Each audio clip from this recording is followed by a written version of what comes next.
Hi అండి. అందరూ ఎలా ఉన్నారు? అయితే ఈరోజు నువ్వుల లడ్డు చేసేసుకుందామా?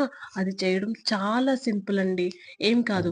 ఒక కప్పు నువ్వుల్ని స్టవ్‌ని సిమ్‌లో పెట్టి బాగా దోరగా వేయించుకోండి. వేయించుకున్నారా? అలా తీసి పక్కన పెట్టేయండి. అందులోనే అరకప్పు శనగ పలుకులు తీసుకొని వేయించండి. అలా వేయించుకున్న వాటిని కూడా పక్కకు తీసి పెట్టేసుకోండి. అదే ప్యాన్‌లో 1:30 కప్పు వరకు బెల్లం తీసుకోండి. బెల్లం కరగడం కోసం అరకప్పు వరకు వాటర్ కూడా వేసుకోండి.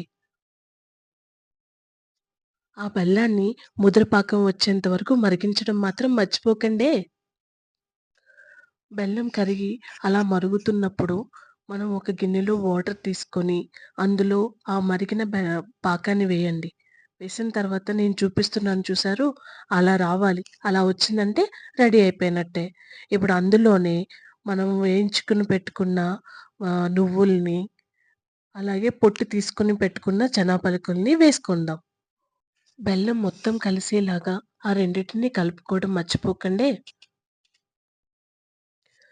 అలా బెల్లం మొత్తం కలిసేలాగా కలుపుకున్న తర్వాత స్టవ్ ఆఫ్ చేసుకొని, దాన్ని నెయ్యి రాసుకున్న ప్లేట్‌లోకి ట్రాన్స్‌ఫర్ చేసేసుకోవాలి. అలా ట్రాన్స్‌ఫర్ చేసుకున్న వాటిని కాస్త చల్లారనివ్వాలి.